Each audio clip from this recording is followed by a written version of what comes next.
పరిశుద్ధ గ్రంథం నుండి ప్రకటన గ్రంథము 5వ అధ్యాయము 9-10 వచనములలో క్రీస్తు ప్రభువారు తన రక్తమిచ్చి వధింపబడిన వాడై ప్రతి జనములోను, ప్రతి భాషలు మాట్లాడు వారిలోను, ప్రతి ప్రాంతంలోని ప్రజలను యేసు ప్రభువారు తన విలువైన రక్తం ద్వారా కొని ఉన్నాడు. ప్రియులారా, యేసుక్రీస్తు అందరికీ ప్రభు.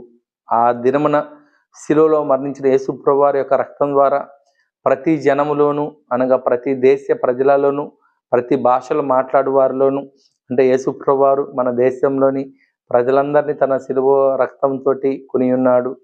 వేరే దేశాల ప్రజలను కూడా అదే విధంగా కొని ఉన్నాడు. అయితే ఎవరైతే యేసు ప్రభువారిని సొంత రక్షకుడిగా అంగీకరించి, ఆయన దేవుడిగా అంగీకరించి ఆయన రక్తంలో కడగబడతారో, ఎవరైతే యేసు ప్రభువారి యొక్క నందు విశ్వాసం ఉంచి ఆయన యొక్క అడుగుజాల నడుస్తారో, యేసు ప్రభువారి నిజమైన దేవుడు, నిజమైన రక్షకుడిని అంగీకరించి ఆయన రక్తంలో కడగబడి ఆయన సొంత రక్షకుడిగా అంగీకరిస్తారో, వారందరూ కూడా దేవుని రాజ్యానికి వారసులు అవుతారు.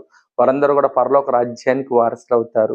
యేసు ప్రభువారు తన అమూల్యమైన రక్తం ద్వారా మనందరిని కూడా కొని ఉన్నాడు కనుక, నీవు నేను మనందరం కూడా క్రీస్తు ప్రభు యొక్క పరిశుద్ధ రక్తంలో కడగబడి ఆయన ఇచ్చే శాశ్వతమైన రాజ్యానికి మనందరం కూడా వారసులం కావాలని తెలియజేయచ్చు.